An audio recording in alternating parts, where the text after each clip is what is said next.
Oh Dios y Padre Celestial, Dios de infinita misericordia, de infinito amor, aquí estamos ante tu presencia, dándote gracias primeramente por tu grande amor y misericordia. Gracias una vez más porque tú nos das la oportunidad de estar en tu casa de adoración, reconociendo que estamos aquí presentes porque tú así lo has permitido, Padre. Y ahora pues nos presentamos delante de ti para que tú seas quien nos dirijas en la exposición de tu palabra en esta noche.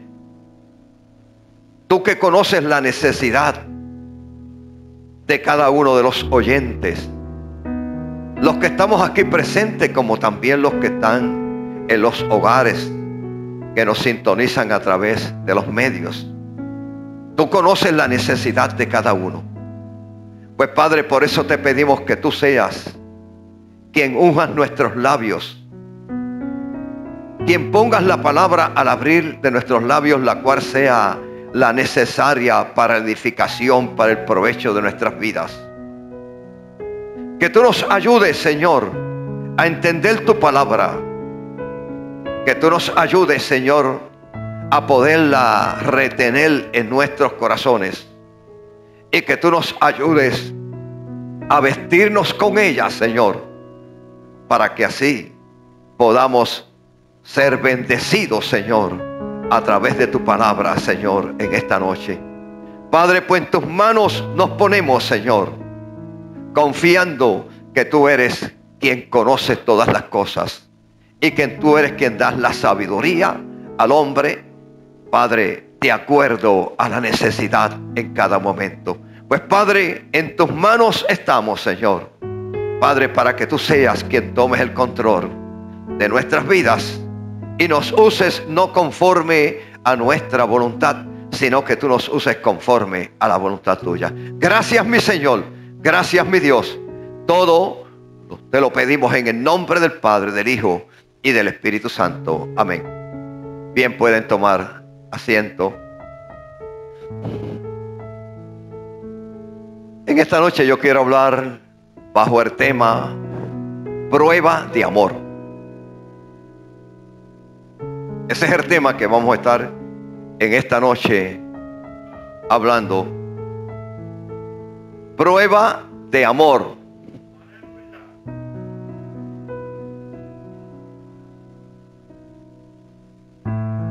Un amor que muchas veces no podemos entender.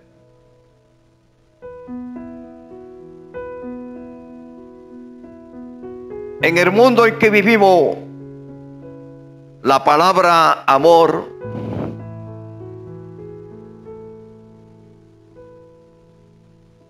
es la palabra que más suena, que más se escucha, pero también es la palabra que más se malinterpreta, la palabra amor.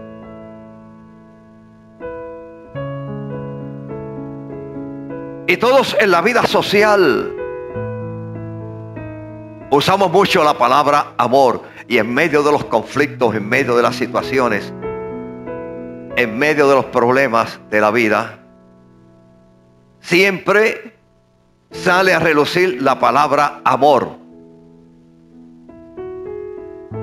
Pero no en todas las ocasiones el hombre tiene el discernimiento correcto de lo que significa la palabra amor.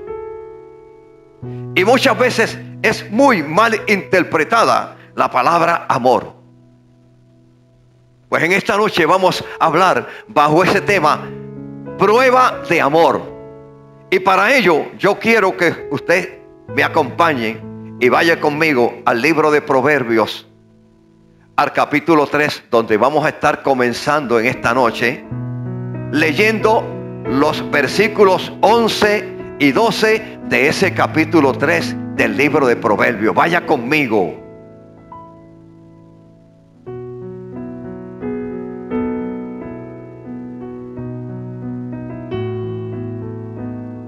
Donde nos dice la palabra del Señor, y leemos: en el nombre del Padre, en el nombre del Hijo y en el nombre del Espíritu Santo. Dice: no menosprecies, hijo mío, el castigo de Jehová, ni te fatigues de su corrección.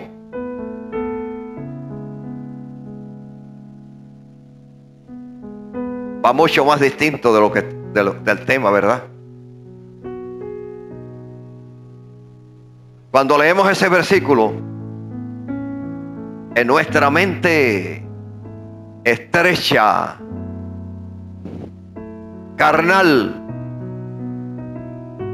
podemos irnos completamente fuera de lo que dice ese versículo. Cuando dice: no menosprecies, hijo mío, el castigo de Jehová, ni te fatigues de su corrección. Porque Jehová al que ama castiga. Continúa diciendo: como el Padre al Hijo a quien quiere. Porque Jehová al que ama castiga. Parece eso contradictorio, ¿verdad? Si me amas, ¿por qué me castigas? El Hijo dice: si tú me amas tanto, Padre, ¿por qué me maltratas? Porque no dice, hoy no se dice ¿por qué me castigas? Dice: ¿por qué me maltratas? Si tanto tú me amas, si yo soy tu hijo y tú me reconoces que yo soy tu hijo, entonces, ¿por qué me maltratas?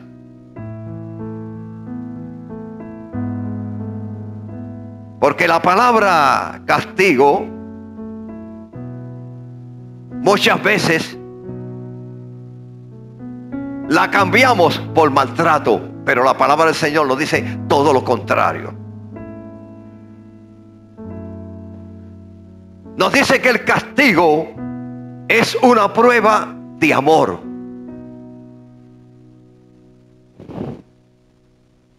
Cuando el Padre corrige a su hijo, es porque lo ama. Pero el hijo muchas veces no puede entender que el Padre nos castiga porque nos ama. Y los hijos de Dios no podemos entender cuando nos ponen en pruebas, en situaciones. No podemos entender que las pruebas que estamos pasando, por donde Dios nos permite que nosotros crucemos, es porque nos ama. Creemos que es un castigo de parte de Dios innecesario. Pero la palabra del Señor nos dice todo lo contrario. Podemos entender por este texto, hallamos que la sabiduría muestra su amor tanto al reprender como al enriquecer.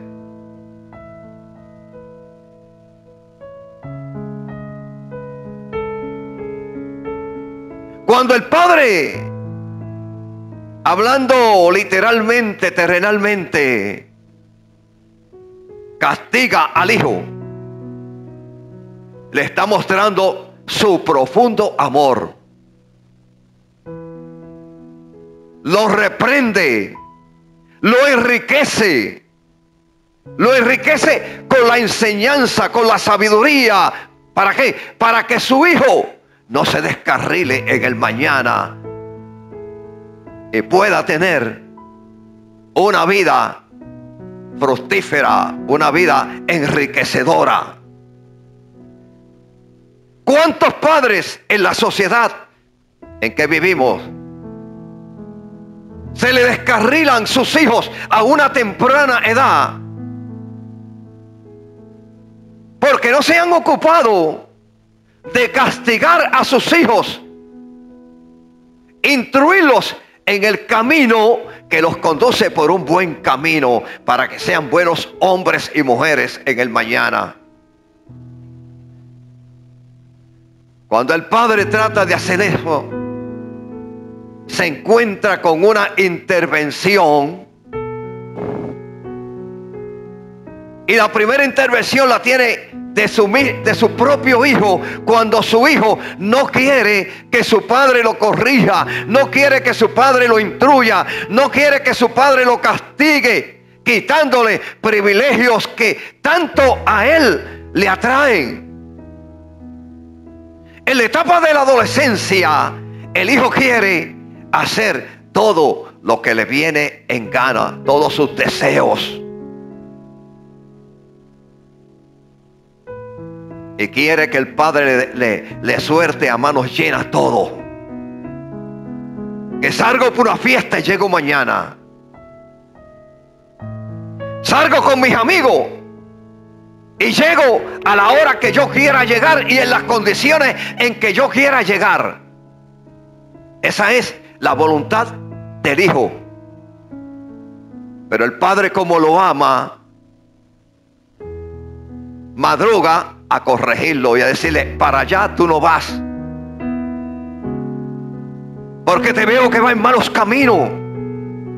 Y el hijo no puede entender eso. El hijo piensa que el padre lo que hace es que lo aborrece, que no lo ama, que no quiere el bien para él. No quiere, el padre no quiere que él disfrute de la vida. Eso es lo que piensa el hijo. Pero el padre tiene algo mucho más profundo, una sabiduría mayor, un conocimiento mayor, un amor mucho mayor, que el cual su hijo puede reconocer en esa edad temprana de la vida.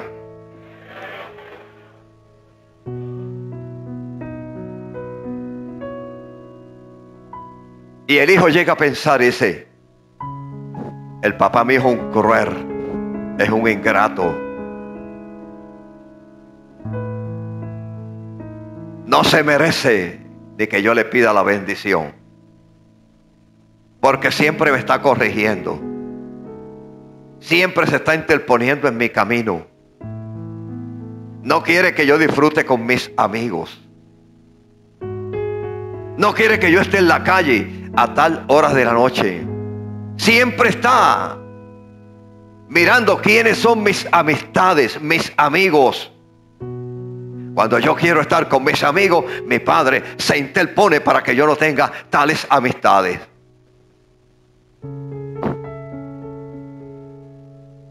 Porque el hijo quiere,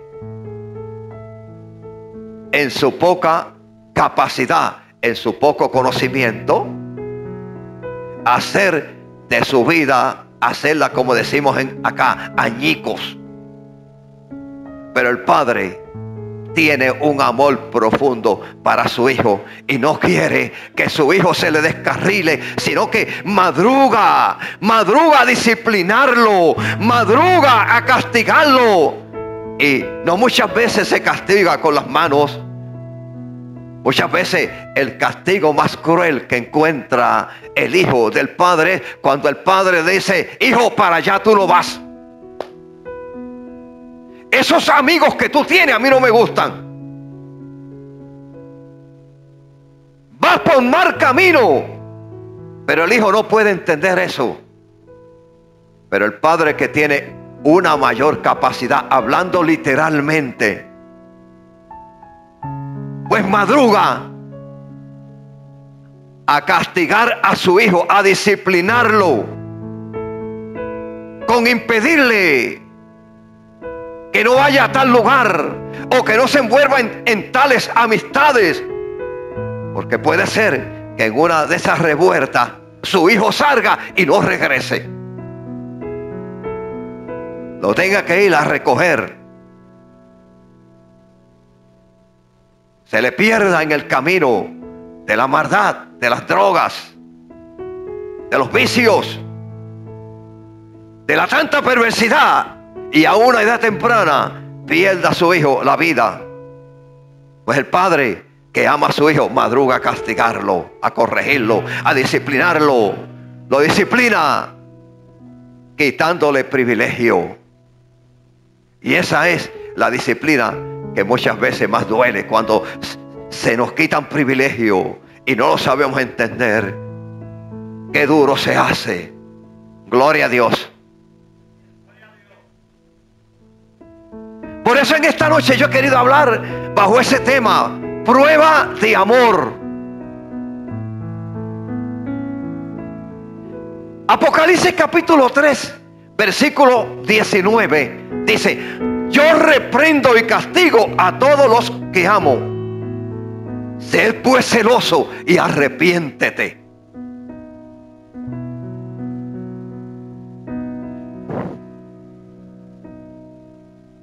Yo reprendo, dice, y castigo a todos los que amo. Sé pues celoso y arrepiéntete.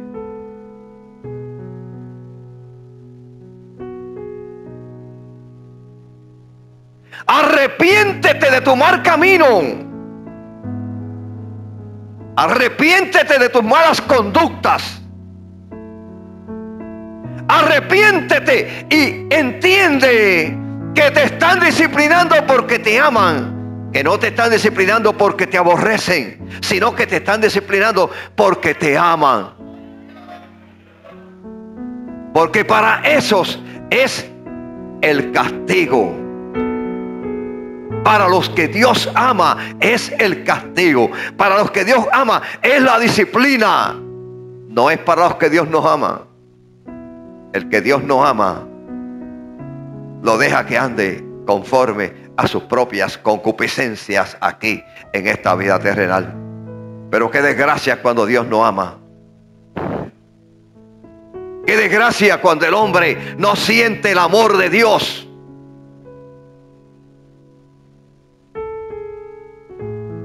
Porque Dios lo deja que ande a la deriva, en el camino de la perfección, viviendo una vida desenfrenada, una vida de pecado, una vida de maldad. ¿Por qué? Porque Dios no los ha amado. Por eso es que la iglesia del Señor, usted y yo tenemos que sentirnos tan contentos porque Dios nos ha amado.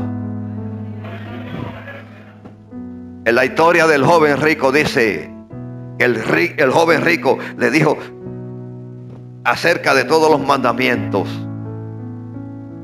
Y dice al final que Jesús lo miró y lo amó. Y le dijo: si quieres ser perfecto, vende todo lo que tienes y dalo a los pobres. Porque había en el joven rico un espíritu de avaricia que le estaba impidiendo. Si quieres ser perfecto, anda, vende todo lo que tienes y dalo a los pobres, y entonces ven y sígueme. Dice que lo amó. Y porque lo amó, después del joven rico decirle que cumplía con todos los mandamientos de la ley, entonces dice que lo amó y le dijo: si quieres ser perfecto, vende todo lo que tienes y dalo a los pobres. Porque la avaricia no estaba dentro del plan del joven rico. Deja la avaricia. Eso no estaba dentro del plan. Se da cuenta que lo corrigió, lo disciplinó en ese momento. Y lo disciplinó porque lo amó. Ahora este versículo dice: yo reprendo y castigo a todos los que amo. Ser pues celoso, diligente, obediente y arrepiéntete. Reconoce que la disciplina y el castigo es para los que yo amo. Que no es para todos. La disciplina en esta vida es para los que Dios ama. Esos Dios no nos permite andar como nosotros querramos aquí en la tierra. La iglesia tiene que ser disciplinada. La iglesia tiene que ser corregida. Porque la iglesia es lavada con la sangre del Cordero. Cristo la amó, nos rescató, nos limpió de la lepra del pecado. Usted sabe que la enfermedad más grande que tiene el hombre no es la enfermedad del cuerpo, es la lepra del pecado. Y de esa lepra del pecado, no todos hemos recibido el ser limpiados. De la enfermedad más grande, no todos los que habitamos sobre la faz de la tierra hemos sido limpiados. La lepra del pecado tiene contaminado a la mayor parte de la humanidad. Por eso es que le damos gracias a Dios todos los días de nuestra vida, porque Él nos sanó de esa lepra del pecado y nos hizo nueva criatura en Él. Nos cambió, nos transformó y hoy somos nueva criatura en Cristo Jesús. No menosprecies el castigo, dice en el versículo 11. No menosprecies el castigo, por cuanto los más sabios entre los hijos de Dios estamos sujetos ¿a qué? A pecar.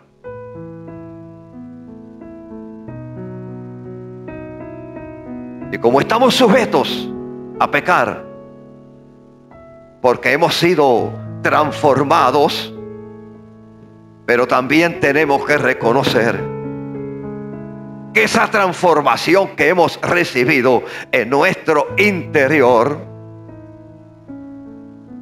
está dentro de un cuerpo que todavía no ha sido redimido, no ha sido perfeccionado, por lo cual hay necesidad de disciplinar. Y esa disciplina paterna de parte de nuestro Dios nos aumenta ¿qué? La sabiduría en Él. Cuando Dios nos disciplina, nos aumenta la sabiduría, el conocimiento. Y ahí adquirimos grande bendición de parte de nuestro Dios, porque recibimos una sabiduría, un conocimiento. Sentimos un abrigo de un amor perfecto,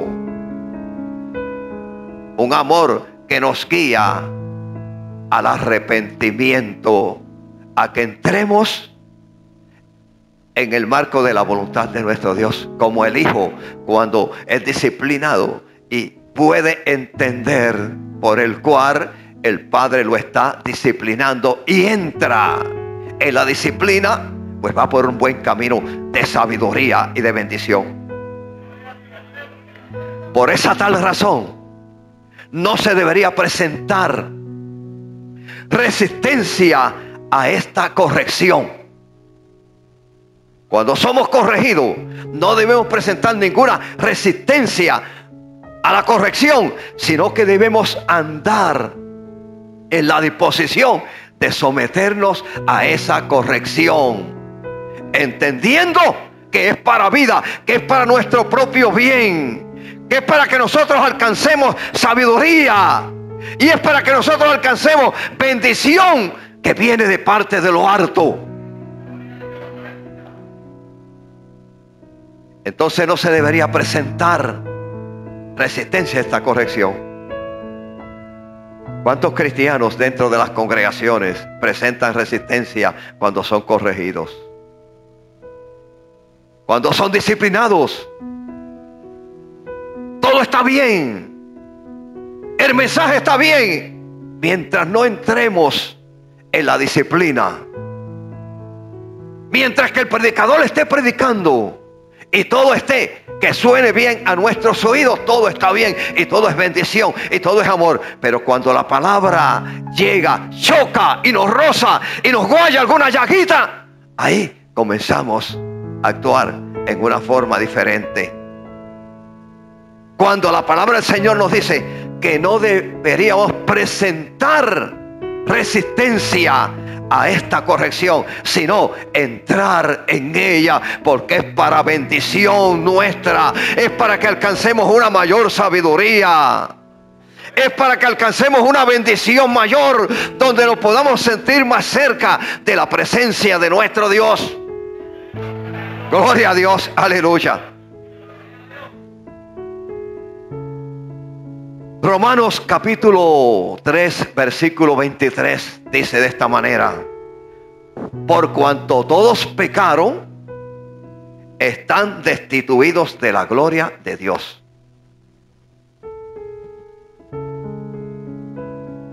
Te lo repito. Romanos 3:23. Por cuanto todos pecaron. Dice, por cuanto todos pecaron. Sin excepción a ninguno.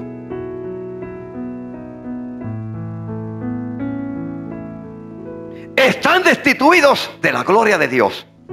¿Cuándo fue que el hombre pecó? Cuando aquella primera pareja en el huerto del Edén desobedeció la voz de Dios. Desobedeció a la disciplina. ¿Cuál era la disciplina?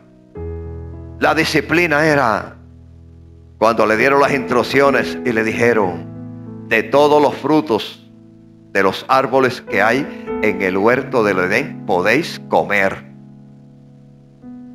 pero del fruto del árbol del bien y del mal no comeréis jamás, porque el día que comieres, de cierto morirás. Qué gran disciplina, qué gran corrección había ahí.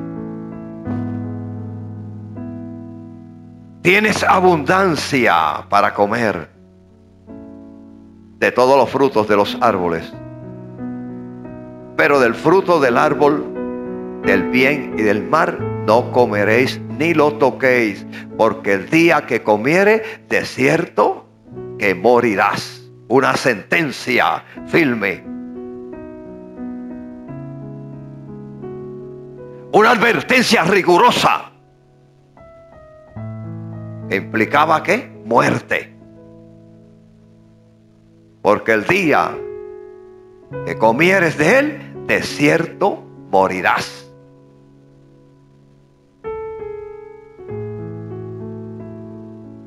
Ahora el apóstol Pablo, acá en este versículo de este capítulo 3, versículo 23 de Romanos, dice: por cuanto todos pecaron, están destituidos de la gloria de Dios. Se contaminó totalmente la rueda de la creación. El mundo quedó en pecado. El mundo quedó en maldad a causa de la desobediencia de aquella pareja que desobedeció a Dios, que no aceptó la disciplina, que no puso en alto la corrección, sino que violentó la corrección. Y seguramente todo aquel que violente la corrección queda fuera de la voluntad de Dios. En el libro de Job, el capítulo 5, el versículo 17, dice: he aquí, bienaventurado es el hombre a quien Dios castiga. Qué buenaventuranza es esa. Cuando dice: he aquí, bienaventurado es el hombre a quien Dios castiga. Por tanto, no menosprecie la corrección del Todopoderoso. No menosprecie la corrección del Todopoderoso. Es bienaventurado el hombre a quien Dios castiga. Eso hay que tener fe para poder creer eso. Si no tenemos fe, no creemos en eso. Por eso es que hay muchos cristianos en la era moderna del evangelio, donde viven en una vida completamente desenfrenada.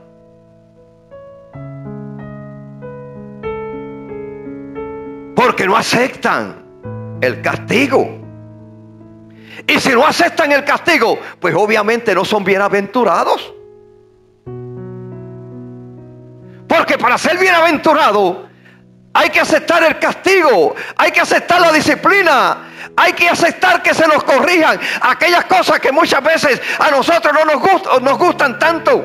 Y cuando nos dicen, eso te gusta mucho, pero eso está fuera de la voluntad de Dios.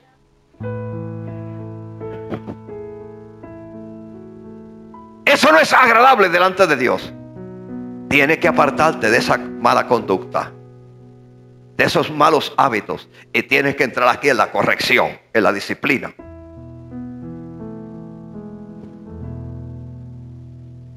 Dice que es bienaventurado el hombre a quien Dios castiga.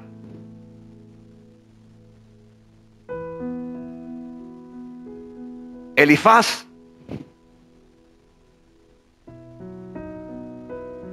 sitúa a la luz positiva su consejo, manifestándole a Job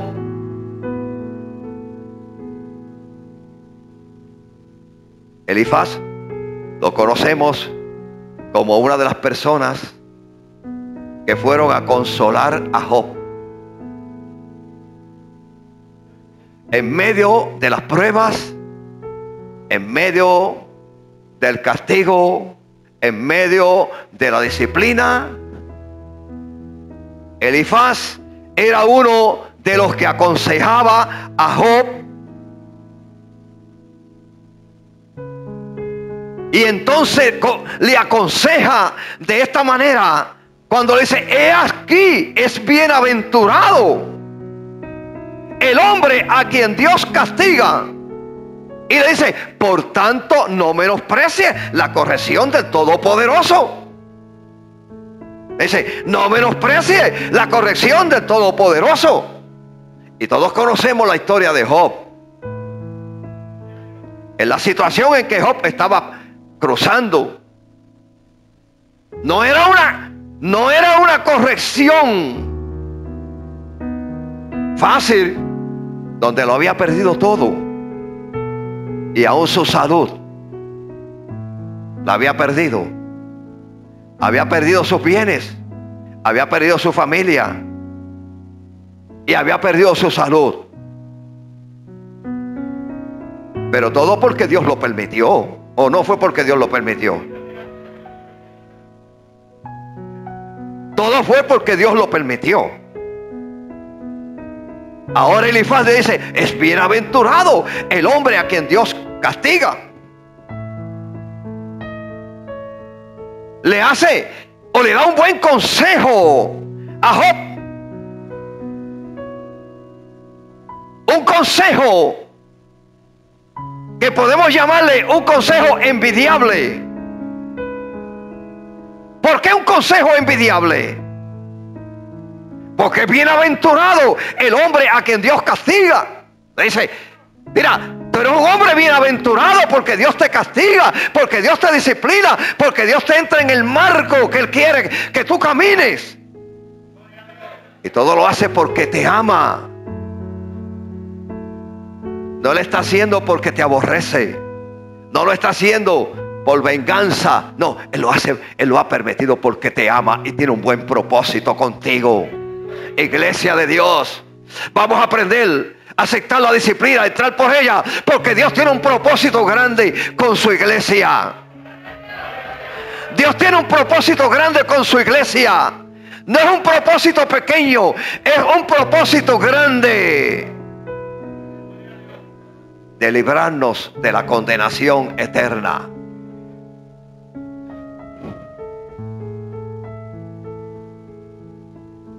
Dios cuida. Dios cuida tanto como también disciplina. Su consejo era si solo Job, dice, si solo Job admitiera su pecado, podría volver a ser feliz. Serán las palabras de Elifaz. Decía, eres bienaventurado el hombre a quien Dios castiga. Entra en la dimensión, acepta, obedece, y tú podrás volver a ser feliz. Y eso fue lo que sucedió. En la postrimería de Job, todo lo podemos entender.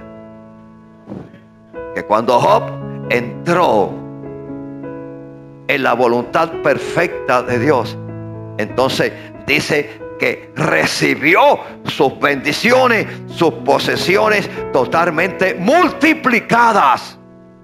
Eso no sucede a nosotros hoy. Cuando somos disciplinados, muchas veces encontramos la disciplina tan dura, tan difícil, tan cruel. Pero cuando entramos en ese marco de obedecer a la disciplina, entonces somos felices en el Señor, porque Dios nos da el conocimiento de la verdad.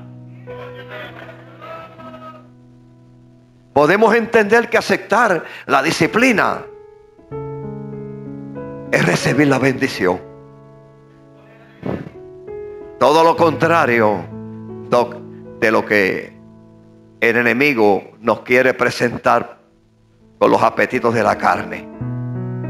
El enemigo nos quiere presentar que el amor de Dios es darlo todo por bien, que todo está bien, que no hay que hacer nada.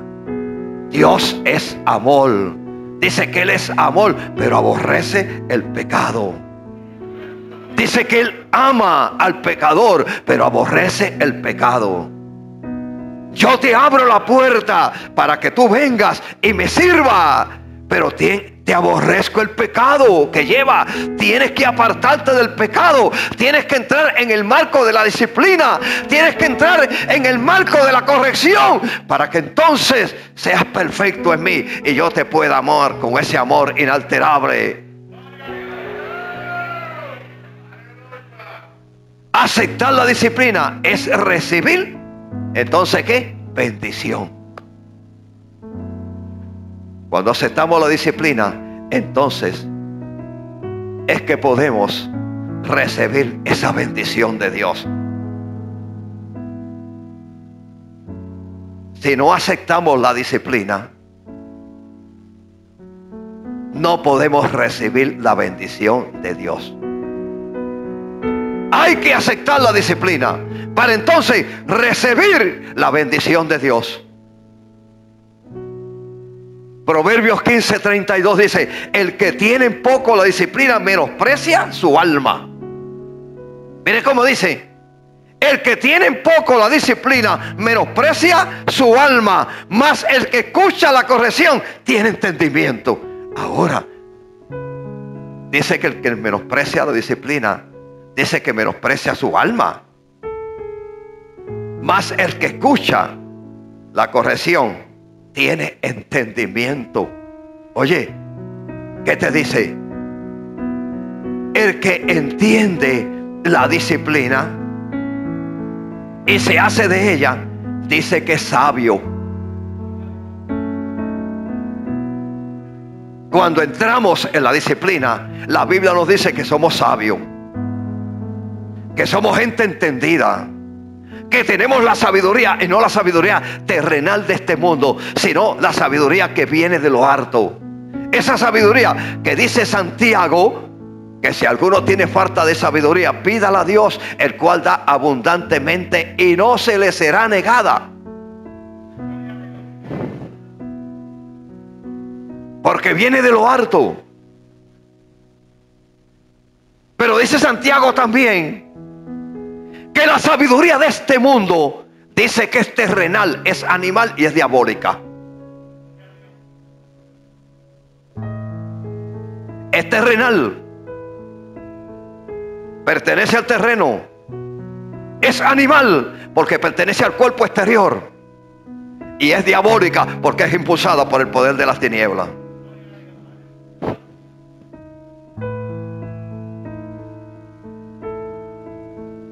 Pero la que viene de arriba, esa es pura y nos trae bendición. Ahora dice, el que menosprecia la disciplina, menosprecia su alma, mas el que escucha la corrección tiene entendimiento. ¿Qué usted conoce por entendimiento? Tener muchos títulos de aquí de la tierra, haber estudiado mucho la vida, ¿eso será entendimiento? Santiago dice que esa es sabiduría terrenal, animal y diabólica.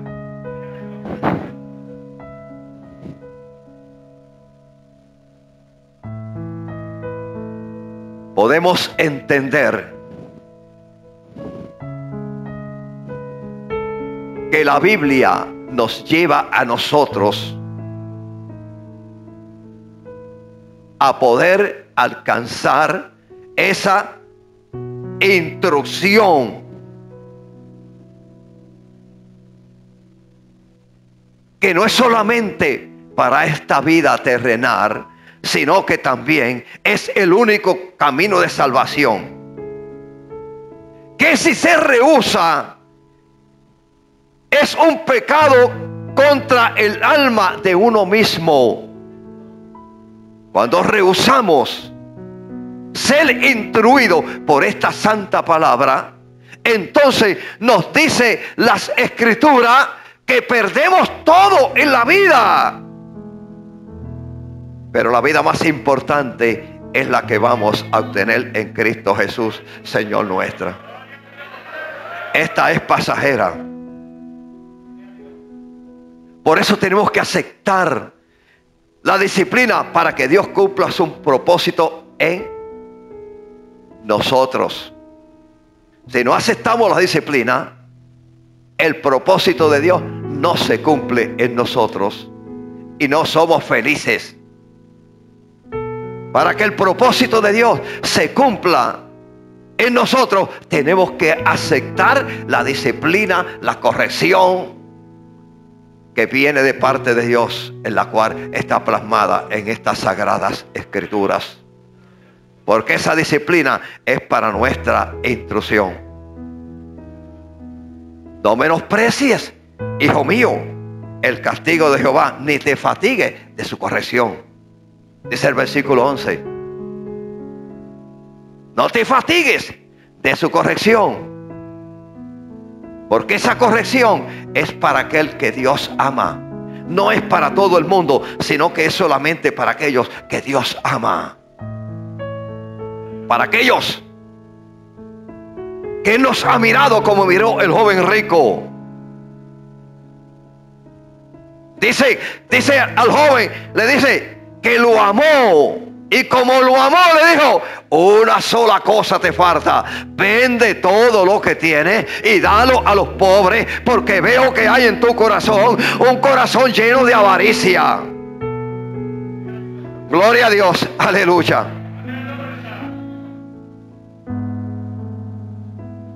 Ahora yo quiero que vaya conmigo al capítulo 12 del libro de los Hebreos,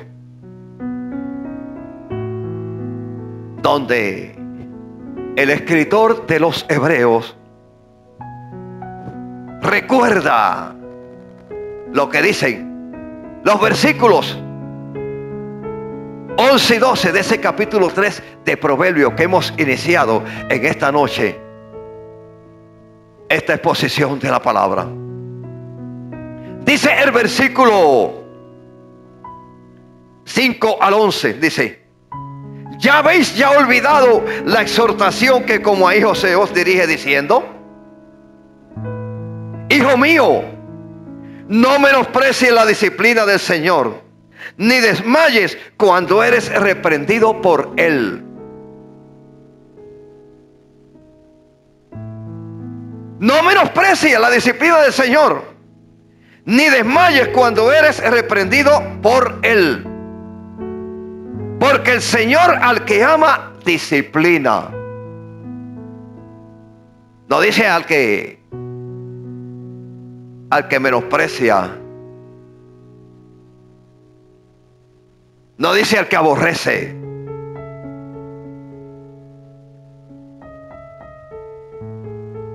La disciplina es para el que Dios ama, para aquel que ha reconocido como su hijo, y azota a todo aquel que recibe por hijo. Si soportáis la disciplina, Dios os trata como a hijo, porque ¿qué hijo es aquel a quien el padre no disciplina? Dice, ¿cuál es ese hijo? Si tú no lo disciplinas, no lo reconoces. En otras palabras está diciendo, si tú no lo disciplinas, no lo reconoces. El padre literalmente que no disciplina a sus hijos es porque no los reconoce. No los tiene por sus hijos. Si soportáis la disciplina, Dios os trata como a hijos. Continúa diciendo, porque ¿qué hijo es a quien el padre no disciplina? Pero si se os deja sin disciplina, de lo cual todos han sido participantes, entonces sois bastardos y no hijos. Por otra parte, tuvimos a nuestros padres terrenales que nos disciplinaban y los venerábamos. Dice ese versículo 9, haciendo una ilustración, una referencia a la disciplina de los padres terrenales. Ahora el escritor de los Hebreos dice, por otra parte, lo toma como ejemplo. Por otra parte, tuvimos a nuestros padres terrenales,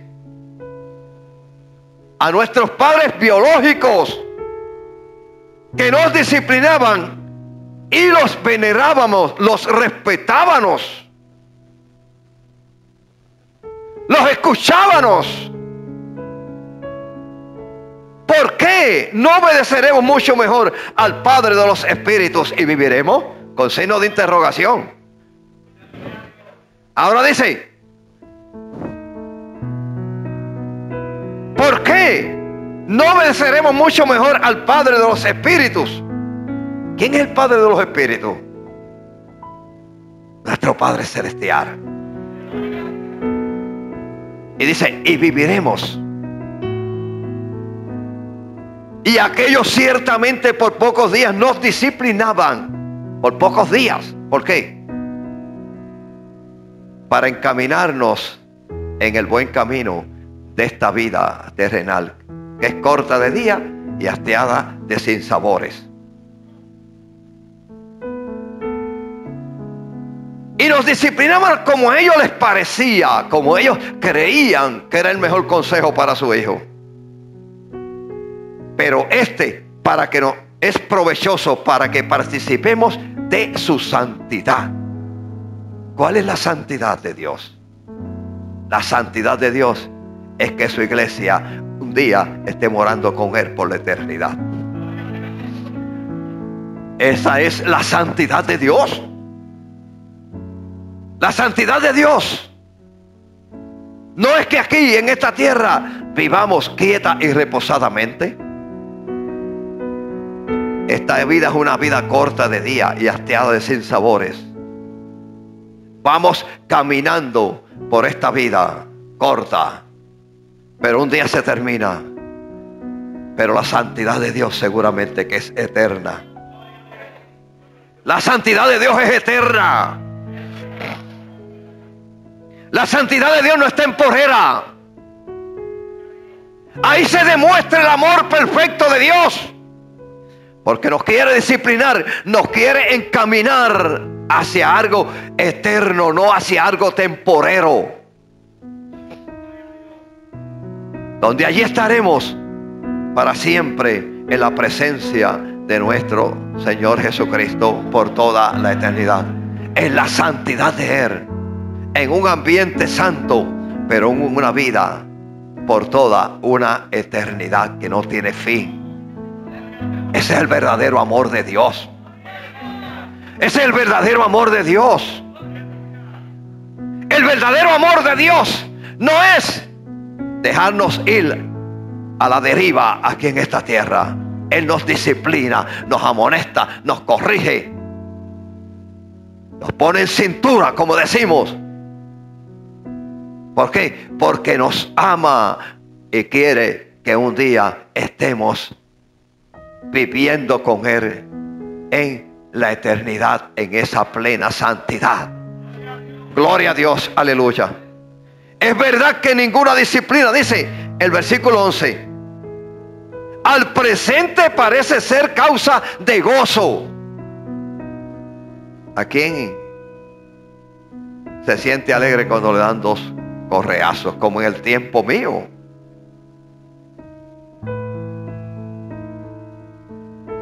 Que si el padre nos decía, me decía, Isaías,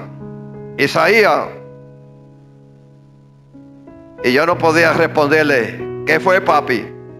Porque por eso nada más era una justificación para darme 2 correazos. Decía, tenía que decirle, mande. Porque esa era parte de la instrucción que teníamos. Ay, Liudi. Así era en esos tiempos. Quizás un poquito exagerada, pero así era. Usted no podía contestarle a su padre y decirle, ¿qué fue? Tenía que decirle, mande. Y no podía esperar que lo llamaran 3 veces. Porque ya cuando lo llamaban 3 veces ya tenía el correazo asegurado.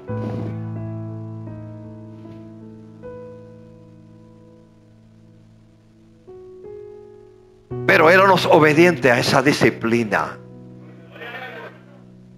Nos disciplinaban como ellos mejor lo entendían. Pero esa disciplina no era causa de gozo, ni es causa de gozo, sino de tristeza.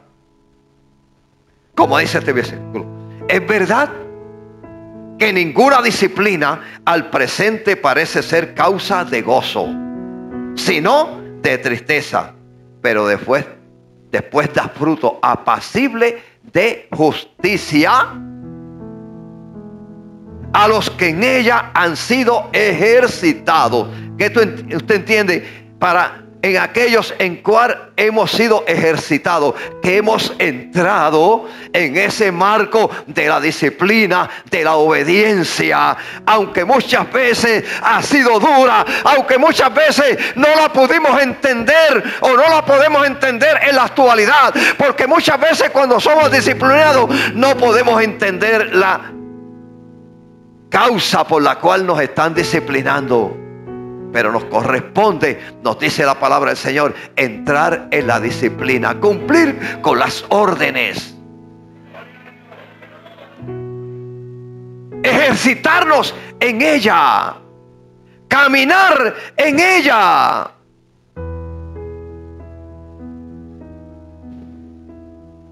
Nos corresponde ser obediente a la palabra del Señor y entrar en la disciplina que nos manda la palabra, aunque muchas veces no sea de nuestro agrado, para poder alcanzar la voluntad de nuestro Señor Jesucristo. Podemos ver las pruebas y los sufrimientos en la vida del cristiano. ¿Vienen de parte de quién? Dice que viene de parte de Dios, quien usa, ¿para qué? Para educarnos. Nos disciplina o disciplina a los creyentes con esas experiencias. Este trato es una evidencia de amor.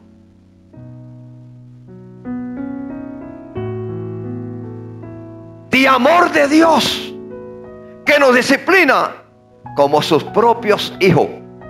Qué bonito es decir cuando somos, yo me siento ser hijo de Dios. Eso es algo que nos gusta, ¿verdad? Cuando uno dice, yo me siento ser hijo de Dios. Pero yo te digo en esta noche que para ser hijo de Dios tienes que ser obediente y tienes que aceptar la disciplina. No te puedes conformar con solamente que te digan cosas bonitas. Tienes que aceptar la disciplina. Porque la disciplina es una prueba verdadera de que Dios te ama. Cuando somos disciplinados por Dios, es porque Dios nos ama. Es porque nos quiere, porque nos ha reconocido. Ahora vaya conmigo a 2 Corintios capítulo 12, donde vamos a estar leyendo los versículos del 7 al 10. Como dice el apóstol Pablo, aquí vemos al apóstol Pablo testificando. Él escribió inspirado por el poder del Espíritu Santo, pero está aquí testificando. Cuando él habla en estos versículos, cuando dice: y para que la grandeza de las revelaciones no me exalte desmedidamente, dice él, me fue dado un aguijón en la carne, un mensajero de Satanás, dice él, un hombre transformado, pero tenía un aguijón en la carne, un mensajero de Satanás, que me abofetea para que no me enaltezca sobremanera. ¿Para qué? Para que no me llene de orgullo, de arrogancia, decía él. Porque la grandeza que Dios le había dado era una grandeza grande. Eso fue lo que le dijeron a Ananías. Cuando Ananías se rehusaba a ir donde Pablo, porque Pablo o Saulo de Tarso era un perseguidor, enemigo de los cristianos, que procuraba los cristianos para llevárselos presos, para matarlos. Porque su fin, impulsado por el poder de las tinieblas, era destruir la iglesia, la cual Cristo había fundado con su sangre en la cruz del Calvario. Pero cuando Dios lo llamó, le dice: Saulo, Saulo, ¿por qué me persigue? Dura cosa es dar cosas en contra del aguijón. Ahí Saulo de Tarso lo único que le pudo responder: Señor, ¿qué tú quieres que yo haga? Ya el Saulo de Tarso cambió de ese camino perverso y comenzó a entrar en la disciplina. Pero estaba ciego, donde se podía levantar, pero no podía saber dónde se iba a dirigir. Entonces el Espíritu se le reveló a Ananías y le dijo: ve unge a Pablo. Y Ananías le dice: pero ¿cómo yo voy a ir? Estás atentando contra mi vida, si ese es el perseguidor más grande que tiene la iglesia hoy. Y escucha la voz cuando le dice: ves y ponle las manos encima para que reciba la vista, porque instrumento útil me es este para la prédica del evangelio entre los gentiles. Yo le haré entender cuán necesario es sufrir por causa de mi nombre. ¿Se da cuenta cómo el hombre fue transformado? Ya no era un rebelde al evangelio, sino que ya entró en la dimensión de la disciplina que Dios quería que él entrara.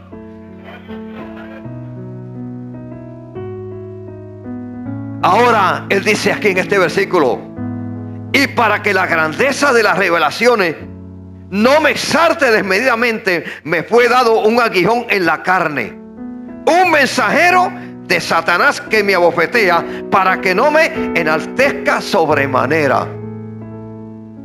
Porque con lo que había recibido Luis Samuel, podía engrandecerse en la carne y humillar a todos los demás apóstoles, porque había recibido un conocimiento mayor. Pero Dios también había permitido un aguijón en la carne que lo abofeteaba, que la Biblia no describe con toda claridad qué tipo de aguijón era, qué ¿Qué tipo de impedimento podía tener Pablo? ¿Qué tipo de situaciones podía tener Pablo? ¿Qué tipo de debilidad podía tener Pablo? Pero Dios lo permitía ahí. Un aguijón en la carne que lo abofeteaba. Que cuando trataba de exaltarse, aparecía el aguijón y lo abofeteaba. Y hacía que se humillara ante la presencia de Dios. Que entrara en el marco de la disciplina que Dios quería que él entrara. Que no se exaltara desmedidamente, sino que estuviera conforme a la voluntad de Dios. Respecto a lo cual 3 veces he rogado al Señor que lo quite de mí. ¿Y qué respuesta dice que recibía? Bástate mi gracia, porque mi poder se perfecciona en la debilidad. El poder de Dios no se perfecciona en la grandeza del hombre, en lo que el hombre pueda obtener, en lo que el hombre pueda saber, en lo que el hombre pueda alcanzar o estar preparado. No, la grandeza de Dios se perfecciona en la debilidad. Por tanto, de buena gana me gloriaré, más bien en mis debilidades, para que repose sobre mí el poder de Cristo.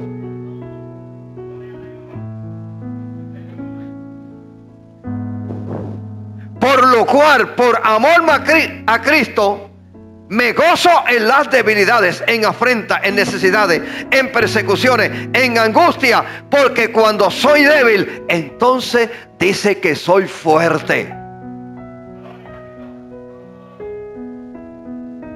Él se gozaba en las debilidades, porque esas debilidades eran necesarias en la vida de Pablo, para entonces él cumplir y ser fuerte para seguir predicando la palabra del Señor. No se enartecía porque había un aguijón que Dios lo había permitido, que lo mantenía a la voluntad, a la altura que Dios quería que el hombre estuviera. Ese aguijón, esa debilidad que Dios le había dejado a Pablo, que no describe con toda claridad de qué se trata esa debilidad, ese aguijón en la carne, era necesario para que Pablo no se exaltara desmedidamente. Dios lo permitió que quedara en él, porque a través de esa aguijón Pablo era disciplinado a entrar en el marco de la voluntad de Dios.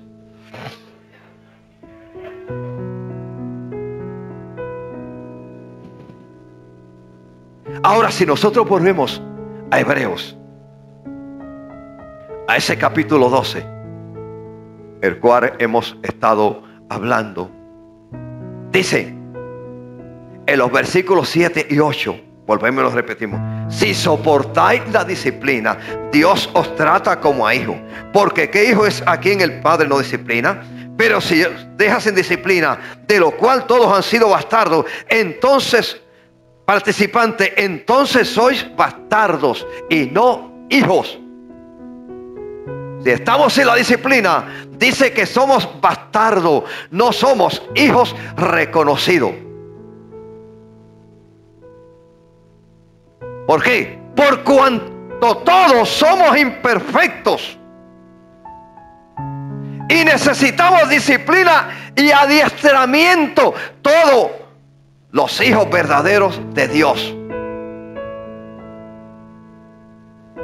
Dice que somos escarmentados en ciertas ocasiones de una y otra forma, para ser reconocidos como hijos de Dios. Somos escarmentados.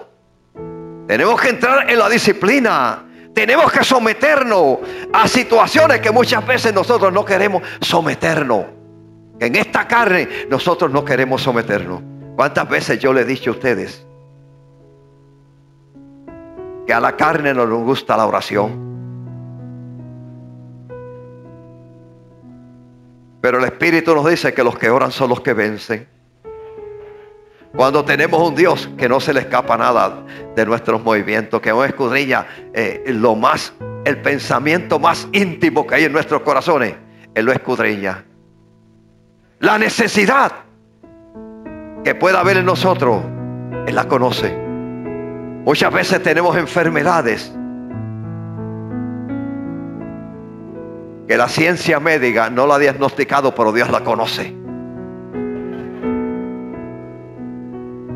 Muchas veces nos afligimos ante Dios, pidiéndole por situaciones en oración, reconociendo que Dios las conoce, pero escuchamos la voz del Espíritu que nos dice que los que oran son los que vencen. Pero si Él lo conoce todo, ¿por qué tengo que pedirle? Porque esa es la voluntad de Dios que ya está establecido. El mismo Jesús con sus discípulos, cuando los discípulos no pudieron reprenderle el demonio, y ellos le dijeron: oye, pero ven acá, ¿qué es lo que está sucediendo con nosotros? Fuimos, ¿cuántos de nosotros pusimos las manos sobre aquel endemoniado y el endemoniado se quedó igual? No tuvimos el éxito que queríamos tener en tu nombre. Pero tú vienes ahora y le dices al demonio que se vaya, y el muchacho queda libre. Y Jesús le dice: porque estos géneros no salen si no es con oración y con ayuno. Estos géneros malos no salen si no es con oración y con ayuno. Pero Jesús subía todas las mañanas, temprano, de madrugada podemos llamarle, a orar al monte, y los discípulos se quedaban abajo esperando el beneficio de lo que Jesús iba allá.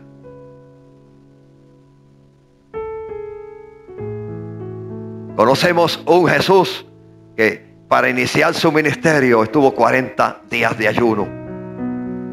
40 días de ayuno, pero a los discípulos no les gustaba ayunar. Pero si Dios conoce todas las cosas, ¿por qué es necesario pedirle? Porque ya está establecido en su palabra, es parte de la disciplina. Porque cuando el hombre ayuna, el cristiano ayuna, es disciplinado a través del ayuno, es disciplinado a través de la oración, es disciplinado entrar en el marco de la palabra del Señor. Es necesario. Dios nos disciplina. Nos disciplina cuando ponemos esta carne en servidumbre, en aprieto. Porque ¿qué le gusta estar una hora de rodillas? Eso a la carne lo odia. Cuando vamos a orar, la carne dice: ahora este me va a poner de rodillas. Pero el Espíritu dice: no, tú vas de rodillas. Porque dentro de ti hay algo que predomina, tus apetitos de la carne, que te hace entrar en esa disciplina, que te hace entrar en esa humillación. Cuando vas en oración de rodillas, la carne no quiere, pero el Espíritu que hay en ti sí anhela el ser alimentado, el ser fortalecido, cumplir, entrar en el marco de la obediencia. Cuando decimos: mañana voy a ayunar, la carne dice: ay, Dios mío, hay que ayunar otra vez. Tan enzorroso que es eso, estar todo el día sin comer. Pero el Espíritu se vivifica, el Espíritu se alimenta, el Espíritu se fortalece cuando ayunamos. Eso que a la carne no le gusta es lo que edifica nuestro espíritu. Pues Cristo le dijo: es que estos géneros malos no salen si no es con oración y con ayuno. Y hablando de géneros malos, la desobediencia es un género malo que uno tiene que humillarla, sacarla de nuestro corazón con trabajos espirituales que a la carne no le gustan.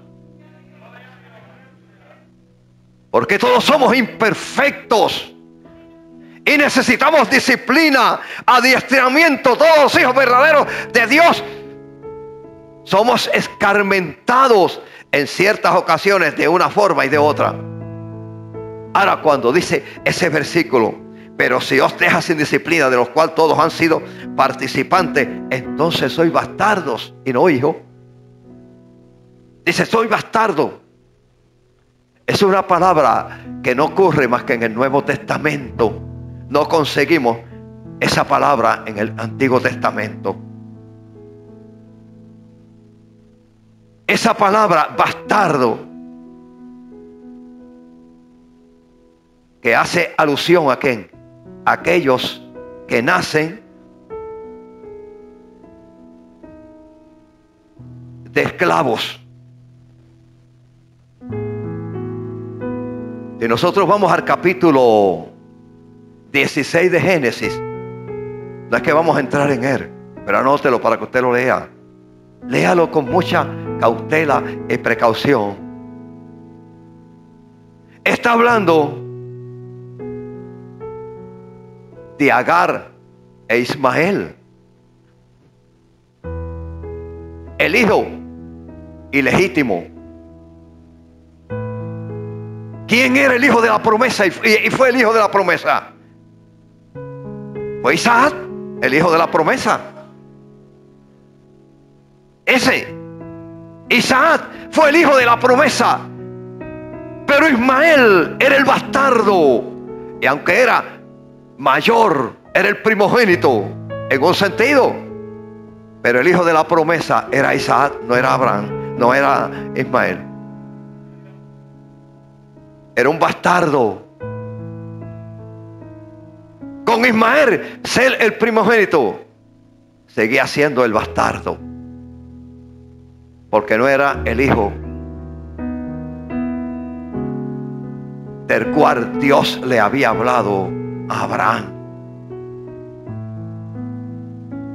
La promesa venía en el cumplimiento de Abraham y de Sara. No venía en el cumplimiento de Abraham y de Agar. Agar era la concubina. Sara era la esposa. Ahí era que venía el cumplimiento de la promesa. Agar se convirtió ¿en qué? En una concubina. Donde no vamos a entrar en esos detalles porque nos costaría demasiado de tiempo.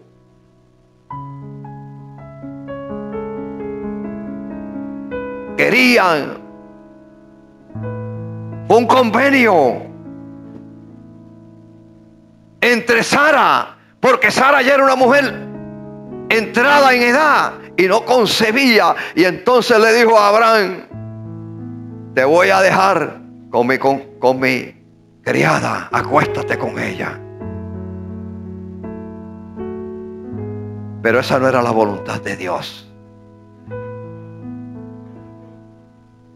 La promesa de Dios era: en Isaac te será llamada descendencia. Esperando el momento de Dios, siendo disciplinado en la voluntad de Dios, porque todo era en el tiempo de Dios. No era en el tiempo de Sara, no era en el tiempo de Abraham, era en el tiempo de Dios. Y esa era parte de la disciplina que Dios quería para Abraham. En Isaac te será llamada descendencia. ¿Por qué tienes que apresurarte? ¿Por qué tienes que procrear en alguien que no es tu legítima esposa? Pues Ismael, habiendo nacido primero, siguió siendo el bastardo. Pero cuando nació Isaac, ahí vino el cumplimiento de la promesa de Dios para Abraham. En el tiempo de Dios obedecemos. Dice este versículo 9: por otra parte tuvimos a nuestros padres terrenales que nos disciplinaban y los venerábamos, los respetábamos. ¿Por qué no obedecer mucho mejor al Padre de los Espíritus y viviremos? Al Padre de los Espíritus. Está hablando en términos espirituales. ¿Quién es el Padre de los Espíritus? es nuestro Padre Celestial, en el cual inspiró estas sagradas escrituras para que el hombre sea disciplinado e instruido por ellos.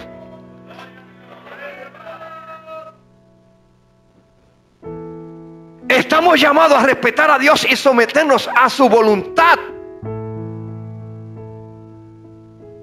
Y cuando nos sometemos a la voluntad de Dios en disciplina, dice que tendremos una vida fructífera y abundante. Dice que tenemos una vida fructífera y abundante. La promesa de Dios con Abraham, cuando Abraham estaba desesperado porque ya estaba entrado en edad, casi al cumplir 100 años, y no veía el cumplimiento de la promesa de Dios, le dice: sal a las afueras y mira las estrellas a ver si las puedes contar. Si no puedes contar, así será tu descendencia sobre la tierra. Pero en Isaac te será llamado descendencia, no es en Ismael. En Isaac te será llamado descendencia, entrando en la disciplina, en el tiempo de Dios. Ahora dice el versículo 10: y aquellos ciertamente por pocos días nos disciplinaban como a ellos les parecía, pero esto es para lo que es provechoso, para que participemos de su santidad. Nuestros padres humanos son imperfectos, y como son imperfectos, aplican disciplina imperfecta. Pero la disciplina que viene de parte de Dios no es imperfecta. La disciplina que viene de Dios es una disciplina perfecta. Que si entramos en esa disciplina, obedecemos lo que nos manda la palabra del Señor, tendremos una vida fructífera con Él en el futuro.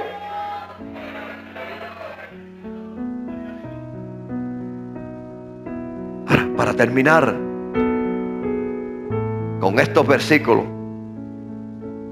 este versículo 11 dice: es verdad que ninguna disciplina al presente parece ser causa de gozo, sino de tristeza. Pero después da fruto apacible de justicia a los que en ella han sido ejercitados. Frutos apacibles de justicia a los que en ella han sido ejercitados. Santiago capítulo 3 versículo 18 nos dice: el fruto de justicia se siembra en paz. Mira cómo dice Santiago. Santiago capítulo 3 versículo 18 dice: el fruto de justicia se siembra en paz para aquellos que hacen la paz. No es para los corazones rebeldes. Santiago nos dice que el fruto de justicia no se siembra en los corazones rebeldes. Dice que se siembra en paz para aquellos que hacen la paz. ¿Y quién es quien hace la paz? Cristo dijo: mi paz os dejo, mi paz os doy. No como el mundo la da, yo la doy. La paz viene de Cristo. La paz no viene del hombre. La paz viene de aquel que nos tomó por soldado y que nos amó. Ahora Santiago dice: el fruto de justicia se siembra en paz para aquellos que hacen la paz. Está sembrada en nuestros corazones en paz. Aceptamos la disciplina del Señor. Nos sometemos a la palabra del Señor en paz, creyendo que aceptando la disciplina vamos a tener una gran remuneración con nuestro Dios en el día final. Y no solamente en el día final, sino también en nuestra vida cotidiana. Sentimos la paz de Dios en nuestros corazones. ¿Por qué? Porque estamos en obediencia a la voluntad de Dios. Se cumple en nosotros lo que Cristo dijo: mi paz os dejo, mi paz os doy. No como el mundo la da, yo la doy. La paz de este mundo es una paz ficticia, totalmente incorrecta, que no existe. Pero la paz en Cristo sí, esa paz es verdadera. Pero esa paz es para aquellos que aceptamos la disciplina del Señor, que nos ejercitamos en la disciplina del Señor, que estamos dispuestos a entrar en la obediencia, en el temor de Dios, caminando en rectitud delante de la presencia de nuestro Señor Jesucristo. Que aunque seamos imperfectos, porque todos somos imperfectos, pero estamos en la disposición de entrar en la disciplina del Señor, caminando en la integridad que Dios quiere que caminemos. Ahora, vaya conmigo al capítulo 5 de Hebreos, el capítulo 14. El versículo 14, capítulo 5, versículo 14, nos dice: pero el alimento sólido es para los que han alcanzado madurez, para los que en el uso tienen sentidos ejercitados en el discernimiento del bien y del mal. Ahora dice el escritor de los Hebreos en ese capítulo 5, versículo 14, cuando dice: pero el alimento sólido es para los que han alcanzado madurez. ¿Quiénes son los que hemos alcanzado madurez? ¿Quiénes son los que hemos alcanzado madurez? Los que hemos alcanzado madurez, somos aquellos que hemos entrado en la disciplina y en el temor de Dios. Que estamos dispuestos a ser disciplinados, que estamos dispuestos a ser enseñados. Que aunque muchas veces hay muchas cosas que no las podemos entender, pero cuando no las podemos entender, entramos en el marco de la disciplina y le vamos ante nuestro Señor en oración y le decimos: Señor, ayúdame a entender tus misterios. Porque hay madurez en nuestros corazones, hay un arrepentimiento para los que en el uso tienen los sentidos ejercitados. Dice: en el discernimiento del bien y del mal. Ese es un camino que el cristiano siempre tiene que procurar ir, caminar, buscar la sabiduría. Vuelvo a Santiago cuando dice: si alguno tiene falta de sabiduría, pídala a Dios, el cual da abundantemente y no se le será negada. Cuando vamos ante la presencia de Dios a buscar sabiduría, cuando vamos en oración. Pero qué triste es cuando vamos en oración a pedir que nos den sabiduría, pero caminamos en desobediencia. Señor, yo escucho lo que dice el pastor si tú me lo muestras en una visión. No, primero entra en el marco de la obediencia y luego pide la sabiduría a Dios. Entra primero, sométete primero y luego vas en ese sentido de obediencia y le pides a Dios que te revélame el misterio. Pero no vayas en contra de la corriente. No seas desobediente primero hasta que Dios te muestre en una visión. Entra primero, sométete. Demuestra que tú tienes madurez, que tú eres capacitado, que tienes entendimiento, que tú has alcanzado una madurez en el espíritu y que cualquier cosa no te mueve, sino que estás dispuesto a entrar en esa obediencia por la palabra del Señor. Porque tú estás buscando algo mucho mejor. Y tú no vendes tu salvación por cualquier cosa. Qué triste es cuando hermanos se enojan en la iglesia por cualquier tontería, porque una palabra no le gustó, porque una reprensión no le gustó. Eso es un cristiano que no tiene madurez. Está de leche, no puede procesar el alimento sólido, porque el alimento sólido es para aquellos que hemos alcanzado madurez. Que nada nos escandaliza, sino que entramos y luego examinamos con más detenimiento y le decimos: Señor, ayúdame a entender tu palabra, ayúdame a ser obediente. ¿Por qué? Porque esos son frutos de la madurez. ¿Cuál es la madurez del cristiano? La madurez del cristiano es que sobre todas las cosas yo estoy buscando una salvación eterna. Que yo no estoy aquí por ser visto de los hombres. Que yo no estoy aquí por alcanzar otra cosa que no sea la salvación de mi alma. Señor, ayúdame a entender tu palabra. Esa es madurez espiritual en la vida del cristiano. Que nada me mueve. Que el cristiano puede decir, como dijo el apóstol Pablo: ¿quién nos apartará del amor de Cristo? Leas ese capítulo 8 de Romanos, cuando el apóstol Pablo dice: ¿quién nos apartará del amor de Cristo? Ni la disciplina, le añado yo, ni el hambre, ni la persecución, ni el encarcelamiento,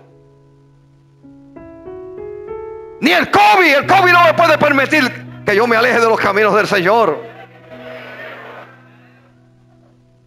Eso no me puede impedir a mí para que yo sirva a mi Dios. Si tengo que morir por esta pestilencia, que muera, pero sigo siendo fiel a mi Cristo, porque yo sé en quien he creído. Ese es demostrar madurez en el Señor. El alimento sólido, dice, el alimento sólido es para los que han alcanzado madurez. Cristo viene a buscar una iglesia que haya alcanzado madurez. Para los que incluso tienen los sentidos ejercitados. ¿En qué están sus sentidos ejercitados? ¿En las cosas materiales de esta vida o en las cosas espirituales? En la era moderna, ¿cuántos cristianos hay en la actualidad que pasan de iglesia en iglesia? Donde quiera que le tocan un callo: que yo no vuelvo más, me voy de aquí, porque este pastor es un gruñón, este le gusta reprender mucho, este no dice, le gusta demasiado disciplina demasiado de mucho. Yo quiero estar donde no se me diga nada, donde yo vaya y desde que comience el culto sea como el juez con los dos brazos arriba, y que todo sea agradable a mis oídos, pero sin ningún tipo de disciplina. Esos son cristianos inmaduros. La palabra del Señor lo dice, que esos son cristianos inmaduros, que no han madurado todavía, porque tienen su salvación ridiculizada. No han podido madurar cuán grande es lo que hemos recibido. Qué gran oportunidad Dios nos ha dado. Y tenemos la salvación en poco, cuando la salvación es un regalo de Dios que Dios nos ha dado. Para entender que la salvación es un regalo que Dios nos ha dado, mire a su alrededor. Mire a su alrededor. ¿Cuántos se pierden en el mundo de pecado? ¿Cuántas personas que usted los mire, ese tipo es más preparado que yo? Viene de una familia, de una alta sociedad, tiene muchos títulos, pero no entiende el evangelio, es un inmaduro espiritualmente. Pero nosotros, con nuestra sencillez, Dios nos ha venido disciplinando y entrando en el marco de la disciplina del Señor, que Él quiere que entremos. ¿Por qué? Porque nos ha amado. Nos ha dado esa prueba de amor, como el tema que estamos discutiendo en esta noche. Y que no escuchamos todo tipo de doctrina, sino que nos fundamentamos en esa que hemos aprendido, en esa madurez. Muchas veces yo escucho la voz del Espíritu que dice: varón, de ahí tú no te moverás.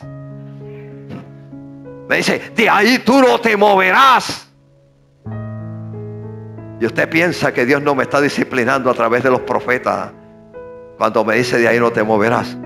¿Cuántas cosas vienen a mi pensamiento y digo: voy a cambiar esto? Ya estamos en el siglo XXI.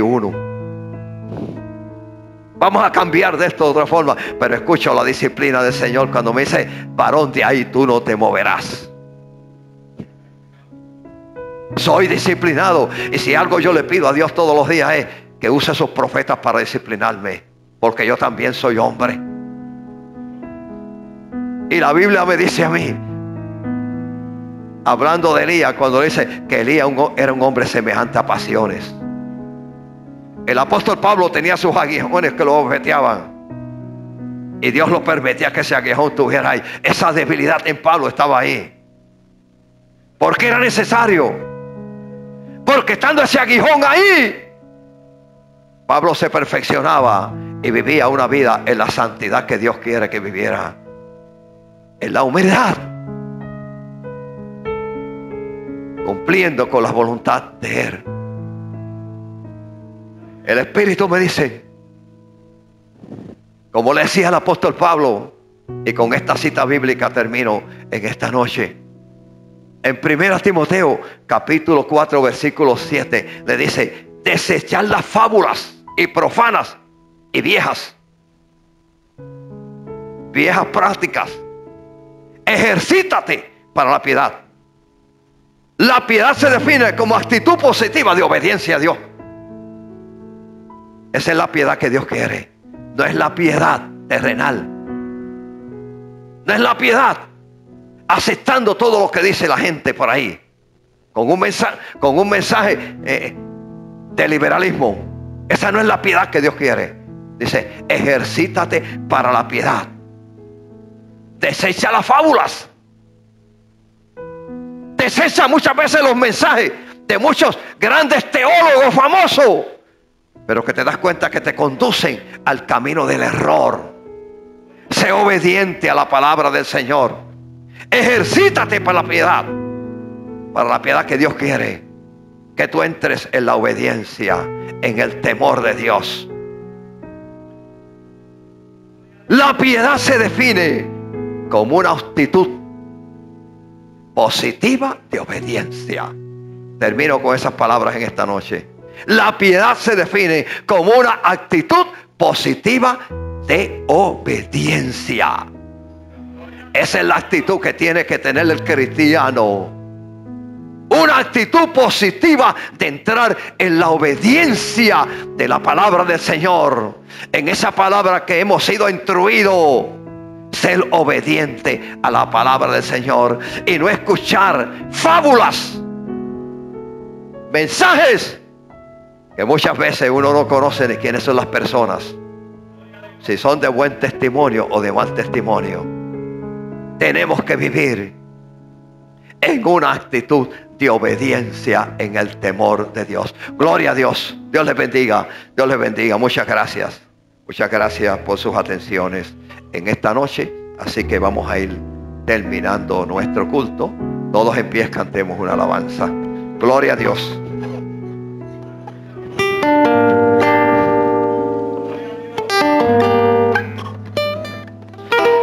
Ha bajado el aceite de la unción. Ha bajado el aceite de la unción.